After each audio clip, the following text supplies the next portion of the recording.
अवधूत चिंतन श्री गुरुदेव दत्त श्री स्वामी समर्थ महाराज की जय। स्वामी दत्त सेवा या चॅनलवर तुम्हा सर्वांचे खूप खूप स्वागत। तुम्हा सर्वांचं आरोग्य उत्तमाचं राहू दे, राहिलेलं आयुष्य आरोग्यदायी जाऊ दे, तुम्हा सगळ्यांना दीर्घायुष्य मिळू दे अशी मी स्वामी चरणी प्रार्थना करते आणि माझ्या व्हिडिओला सुरुवात करते। मी जे उपाय आज सांगणार आहे ते दीप अमावस्या म्हणजे आषाढ महिन्याची अमावस्या। आता ही आषाढ महिन्याची जी अमावस्या आहे ह्याच अमावस्याला आपण दीप अमावस्या किंवा दर्शा अमावस्या म्हणून सुद्धा ओळखतो। तर अशा ह्या अमावस्याला आपल्याला काही गोष्टी मुलांवरून, घरातल्या माणसांवरून, आजारी माणसं असतील, पती असेल, सासू सासरे असतील, लहान मुलं मोठी मुलं असतील, कोणी असेल त्याच्यावरून एक वस्तू ओवाळून टाकायची। ही वस्तू कोणती आणि कशी ओवाळून टाकायची याचा संपूर्ण मी व्हिडिओ टाकलेला, लॉंग व्हिडिओ केलेला आहे। तुम्ही व्हिडिओ स्किप न करता बघा, त्यामुळे तुम्हाला संपूर्ण माहिती मिळेल। आता बघा, गुरुपुष्यामृत योग आणि दर्शा अमावस्या म्हणजे दीप अमावस्या एकाच दिवशी आलेले आहे, त्यामुळे अतिशय दुर्मिळ योग आणि अतिशय महत्त्वाचा हा योग आहे। ह्या दिवशी तुम्ही बघा माता लक्ष्मी आणि विष्णूंची सेवा करायची, कारण अमावस्या जी आहे ती आपण माता लक्ष्मीसाठी समर्पित करत असतो। बऱ्याच जणांचा गैरसमज आहे की अमावस्या म्हणजे वाईट, अमावस्या म्हणजे जादूटोणा करण्यासाठी वापरलेला दिवस किंवा भूत खेत जे काय आहे ह्याच्यासाठी असतो। पण मी खरं सांगू तुम्हाला, आपण दिवाळीला दिवाळीच्या लक्ष्मीपूजनला अमावस्या दिवशी लक्ष्मीची पूजा करत असतो। तर ही अमावस्या जी असते ही लक्ष्मी पूजनासाठी अतिशय प्रिय असते आणि लक्ष्मी आपल्या घरामध्ये आकर्षित होण्यासाठी, लक्ष्मी स्थिर राहण्यासाठी आपल्याला या दिवशी अमावस्या दिवशी जास्तीत जास्त लक्ष्मीच्या सेवा करायच्या। आता या दिवशी गुरुपुष्यामृत योग आहे, गुरुवार आहे, त्यामुळे भगवान विष्णूंची सुद्धा आपल्याला या दिवशी जास्तीत जास्त सेवा करायची। आपण भगवान विष्णू आणि माता लक्ष्मीची जर सेवा केली तर आपल्या घरामध्ये कधीच कशाचीच कमी पडणार नाही। मग आरोग्य असेल, संपत्ती असेल, धन असेल, नोकरी असेल, व्यवसाय असेल, शिक्षण असेल, कुठल्याही गोष्टीमध्ये आपल्याला कशाचीच कमी पडणार नाही। पण ज्या काही सेवा आपल्याला करायच्या आहेत त्या अगदी मनापासून करायच्या आहेत आणि श्रद्धेनं करायचे। सगळ्यात पहिल्यांदा अमावस्या आहे, त्यामुळं आपण सगळ्या घरातील जाळे जळमाटे, कचरा, तुटलेल्या फुटलेल्या वस्तू, प्लास्टिकच्या चिरलेल्या वस्तू किंवा जे घरामध्ये कचरा आहे तो सगळा स्वच्छ करून घ्यायचा आहे। देवघर सुद्धा ह्या दिवशी स्वच्छ धुवून पुसून काढायचंय। देवघरातील नको असलेल्या वस्तू सुद्धा तुम्ही पाण्यामध्ये विसर्जित करायचे। त्यानंतर तुम्ही मुख्य दरवाजा जो आहे तो मुख्य दरवाजा सुद्धा साफ करून घ्यायचा आहे। मुख्य दरवाजाच्या बाहेरचं अंगण असेल, मग तुमचा दरवाजाच्या बाहेर फरशी असेल ती स्वच्छ पुसून घ्या। तुळस आहे, तुळशीजवळ सुद्धा तुम्ही स्वच्छ सारवून घ्या। गाईचं शेण मिळालं आणि गाईच्या शेणानं जर तुळशीच्या बाजूला तुम्ही सारवून घेतला तर त्यासारखं दुसरं पुण्य कोणतंच नाही। त्यामुळे तुम्ही गाईचं शेण मिळालं तर नक्की तुम्ही तुळशीच्या बाजूचं सारून घ्या। मी प्रत्येक अमावस्याला आमच्याजवळ एक देशी गाय, त्या देशी गाईचं थोडंसं शेण मागून आणते आणि त्यानं मी तुळशीच्या आजूबाजूचं सगळं सारून घेते, कारण मी हा उपाय करते म्हणून तुम्हाला सांगते। मिळालं तर नक्की आणा, नाही मिळालं तर राहू दे। त्यानंतर बघा, तुळशीजवळ सुद्धा हळदीचं एक स्वस्तिक काढायचं। जसं आपण रांगोळीचं स्वस्तिक काढतो तसं हळदीचं स्वस्तिक काढायचं। त्या हळदीच्या स्वस्तिकला दोन्ही बाजूला दंडक द्यायचे, 2-2 रेषा मारायच्या म्हणजे सीमारेषा, मध्ये 4 टिपके द्यायचं, कुंकू टाकायचं। दुसरी रांगोळी काढा, त्या रांगोळीच्या तिथे लक्ष्मी पावलं काढा, गाईचा पावले काढा, त्यानंतर लक्ष्मीची पावले काढा, ओम काढा, हे सगळं तुळशीजवळ काढा। मी एकतर साच्याच आणलाय, त्या साच्यामध्ये सगळं आहे, शंख आहे, गदा आहे, महालक्ष्मीची पावलं आहेत, गाईची पावलं आहे, सूर्य आहे, चंद्र आहे, हे सगळं त्या साच्यामध्ये छोटं छोटं आहे। तसं मिळालं तर तसं आणि ते त्यांना सुद्धा काढू शकता। आता झालं, मुख्य दरवाजाकडे येऊया। मुख्य दरवाजाचा हुमरा जो आहे तो स्वच्छ पुसून घ्यायचा, दरवाजा स्वच्छ पुसून घ्यायचा आणि मुख्य दरवाजाच्या हुमऱ्यावरती तुम्हाला थोडंसं गोमूत्र घालून, हळदीमध्ये गोमूत्र आणि गंगाजल, गुलाबजल थोडंसं घालून तुम्ही त्या हुमऱ्याला हळदीचं लिंपण करायचं आहे। दरवाजावरती दोन्ही बाजूला हळद, कुंकू, गोमूत्र, गंगाजल आणि गोमूत्र, हळद हे सगळं मिक्स करून तुम्ही दोन्ही चौकटीवरती हळदी कुंकवाचं स्वस्तिक काढायचंय। त्यानंतर त्याला सुद्धा दोन्ही बाजूला तुम्ही दंडक द्यायचे, रेषा 2 मारायच्या, टिपके द्यायचे। मी तो म्हणजे ते स्वस्तिक वगैरे काढलेलं त्या दिवशीचा व्हिडिओ सुद्धा त्या दिवशी अपलोड करणार आहे, तुम्ही बघू शकता। त्यानंतर बघा तुमच्या देवघरातली साफसफाई तुम्ही करून घेतल्यानंतर देवघरामध्ये सुद्धा समोरच्या भिंतीवर तुम्ही हळदी कुंकवाचं एक स्वस्तिक काढायचं, हळद कुंकू ओलं करायचं, गोमूत्र, गंगाजल, त्यानंतर गुलाबजल, आणि तिथं सुद्धा तुम्ही हळदी कुंकू मिक्स करून एक स्वस्तिक काढायचं, त्याला दोन्ही बाजूला 2 दंडक द्यायचे, मध्ये टिपके द्यायचं। म्हणजे जे कोणी आपल्या घरामध्ये येतं त्याची नजर त्या स्वस्तिकवर पडली जाईल पहिली, आणि त्यामुळे त्यांच्या मनात जर नकारात्मकता असेल, वाईट नजर असेल तर ती दूर होईल। ते झालं त्या दिवशी। आता गुरुपुष्यामृत योग म्हणजे काय? गुरुवारी पुष्य नक्षत्र, ज्या गुरुवारी पुष्य नक्षत्र येतं त्या गुरुवारला गुरुपुष्यामृत योग म्हणून ओळखलं जातं। तर या दिवशी आपल्याला बघा पैसे, सोनं खरेदी करा, शेती, गाडी, बंगला काहीही तुम्ही खरेदी करू शकता। ह्या दिवशी ज्या गोष्टी तुम्ही खरेदी करू शकता ह्या गोष्टी कधीच विकल्या जात नाहीत असं आहे। त्यामुळे तुम्ही या दिवशी तुम्हाला शक्य होईल त्या वस्तू खरेदी करा। तुम्हाला कुठलीच यातली सोनं खरेदी करता येत नसेल, परिस्थिती नसेल, गाडी, बंगला, शेती हे तर काय फारच महाग आहे, पण तुम्ही एक गुंज जरी तुम्हाला शक्य असलं तर सोनं खरेदी करा। नसेल तर तुम्ही या दिवशी देवाचं कोणतंही पुस्तक, मग शिवलेलं अमृत घ्या, आता श्रावण महिना येतोय, 11वा अध्याय घ्या शिवलेला अमृतचा, 14वा अध्याय गुरुचरित्रातला, 18वा अध्याय गुरुचरित्रातला, एखादी छोटी मूर्ती, शंख, दक्षिणावरती शंख नसेल तर तो घ्या। अशा काही ना काही वस्तू तुम्ही या दिवशी खरेदी करू शकता। त्यामुळे तुमच्या आयुष्यातल्या ज्या काही अडचणी, दुःख, संकट आहेत ते दूर होईल।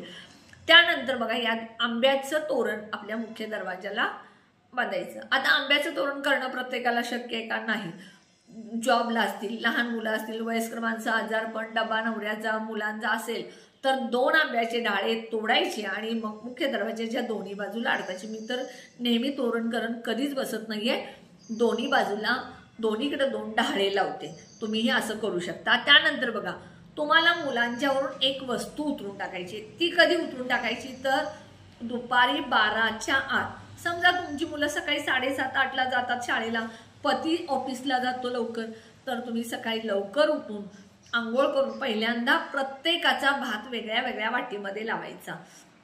छोट्या छोट्या वाट्या घ्या, छोटे छोटे एवढे तांदूळ टाका आणि त्या तांदळाचा प्रत्येक वाटीत वेगळा वेगळा भात करायचा, आणि प्रत्येकावर एक मुलगा असेल तर 1 वाटी, 2 मुलं असतील तर 2 वाट्या, 4 माणसं असतील तर 4 वाट्या, प्रत्येकाचा भात वेगळा करायचा, मीठ घालायचं नाही भातामध्ये। आणि आपल्या घरातील जेवढ्या व्यक्ती आहेत तेवढ्या व्यक्तींच्यावरून प्रत्येकावरून 1 वाटी घ्यायचं, 1 मुलगा असेल 1 वाटी घ्यायचं, 3 वेळा उतरताना पायापासून डोक्यापर्यंत 3 वेळा उतरायचं। उतरत असताना तुम्ही श्री स्वामी समर्थ म्हणा, किंवा आल्या गेल्याची, भूतागेताची, शेजाऱ्या बाजाराची, दृष्ट लावणाऱ्याची, नजर लावणाऱ्याची जी काय पीडा आहे ती सगळी निघून गेलेली आहे असं म्हणून तुम्ही तो भात उतरून बाहेर टाकायचा। आता 4 मुलं असतील किंवा 2 मुलं असतील, पती असेल, सासू सासरे असतील, प्रत्येकावरून वेगळी वाटी उतरायची, एका कागदावर घ्यायचं, उतरलेला सगळा भात एकत्र करायचा आणि तुम्ही तुमच्या टेरेसवर पक्ष्यांना किंवा दारामध्ये प्राणी येतात त्यांना घालायचं। कुणाच्याही दारामध्ये, कुणाच्याही वाटेवर किंवा कुणाच्या पायातील असा हा भात टाकायचा नाही। जर तुम्ही असं केलं तर त्याचे भोग तुम्हाला भोगावे लागतात।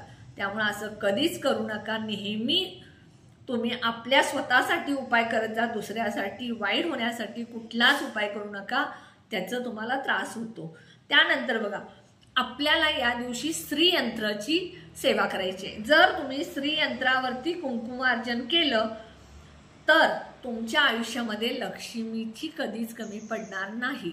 लक्ष्मी सदैव तुमच्या घरामध्ये स्थिर राहील।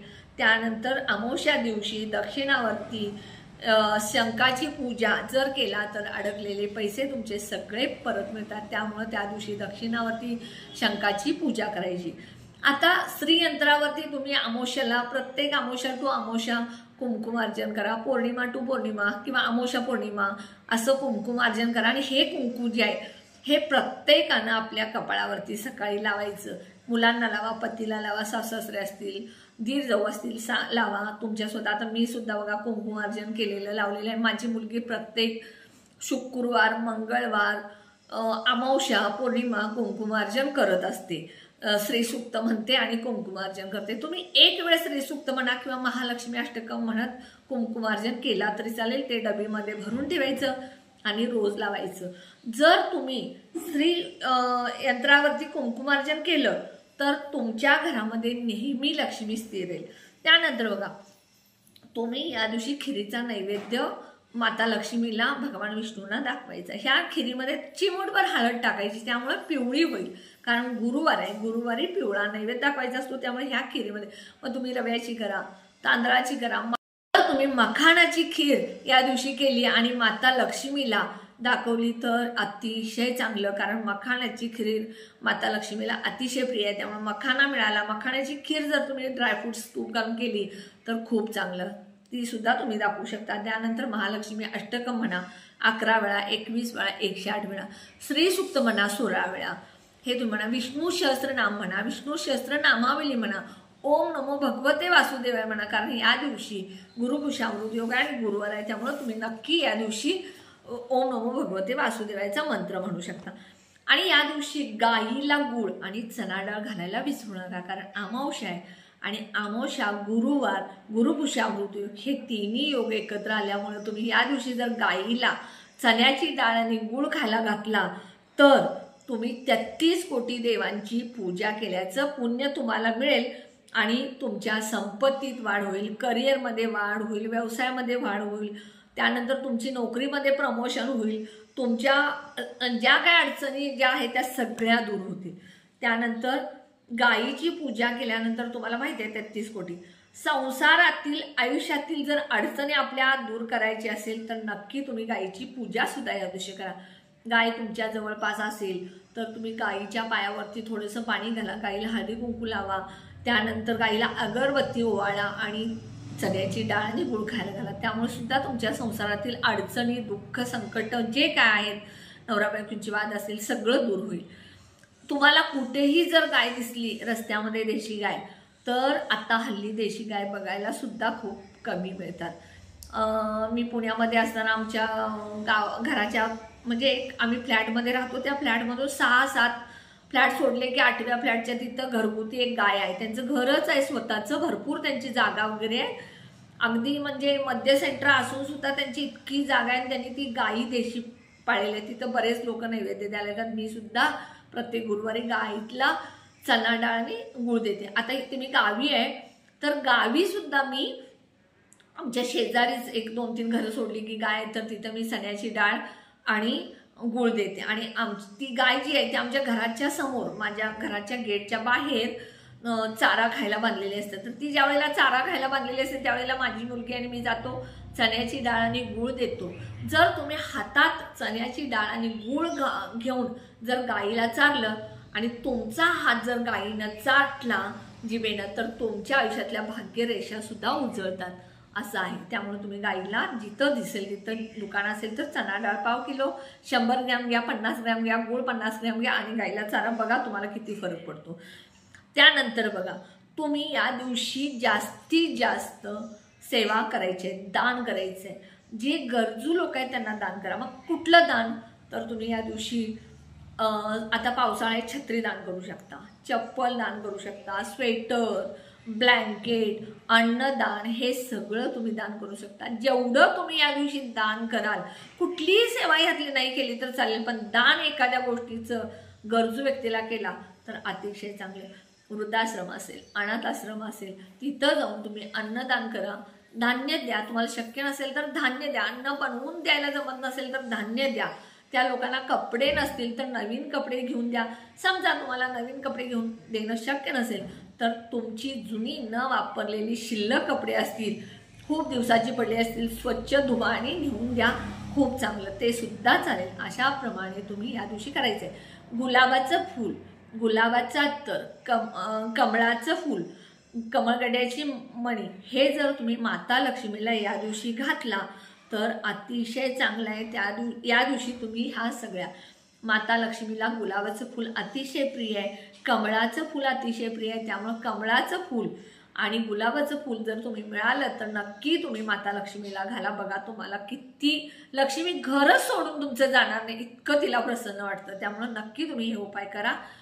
आणि सगळ्यात महत्त्वाचं या दिवशी वाईट काही बोलू नका, घरात वाद करू नका, कुणाला वाईट बोलू नका, कुणाच्या निंद्या नालस्त्या करू नका, कुणाला शिव्या देऊ नका, कुणालाही तुझं असं होऊ दे तसं होऊ दे म्हणू नका. दुसऱ्याचं नेहमी चांगलं करा. बघा तुमचं चांगलं केल्याशिवाय स्वामी महाराज राहणार नाहीत. स्वामी महाराजांचं असं आहे की ते तुम्हाला त्यांना त्यांच्या जवळ घेतात, चरणाजवळ घेतात, भरभरून देतात.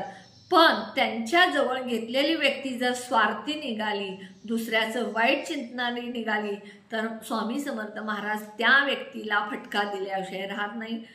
तुम्ही अनुभव घ्यायचा असेल तर घ्या, पण असं करूच नका, फटका बसण्यासारखं वागू नका. सगळ्यांचं चांगलं चिंता, त्याचं चांगलं होऊ दे, त्याचं चांगलं होऊ दे. मग माझ्या मुलीला आणि मला तर अशी सवय आहे की ॲम्ब्युलन्स जरी पेशंट घेऊन चालली तर आम्ही पहिला स्वामी समर्थांना प्रार्थना करतो, श्री स्वामी समर्थ महाराज कुणाचंही पेशंट असू दे बरं करून त्यांच्या घरी त्यांना सुखरूप न्या. कुणाचा तरी संसार, कुणाचा तरी मुलगा मुलगी जे कोणी असतं ते त्याच्या घरात सुखी राहू दे असं म्हणतो. म्हणून आज आम्ही उत्तम आहे, स्वामी कृपेनं आमचं सगळं चांगलं आहे आणि असंच चांगलं राहू दे. कुणाचंही वाईट आम्ही केलेलं नाही आणि करणार पण आहे. तुम्ही करू नका आणि करायचं पण नाही आहे. व्हिडिओ कसा वाटला कमेंटमध्ये सांगा. व्हिडिओला जास्तीत जास्त शेअर करा, लाईक करा, ऑल बटनला क्लिक करा. त्यामुळे माझे छोटे छोटे उपाय सेवा तोडगे करतील. तुम्हाला गुरुपूषा अमृतच्या आणि दर अमावस्येच्या खूप खूप शुभेच्छा. या दिवशी घरामध्ये जेवढे दिवे तुमचे आहेत तेवढे दिवे तुम्ही लावा आणि घर सगळं उजळून काढा. माता लक्ष्मीला जेवढं तुमचं घरात प्रकाशमय असेल तेवढं आवडतं, त्यामुळे नक्की करा. व्हिडिओला जास्तीत जास्त सबस्क्राईब करा. श्री स्वामी समर्थ.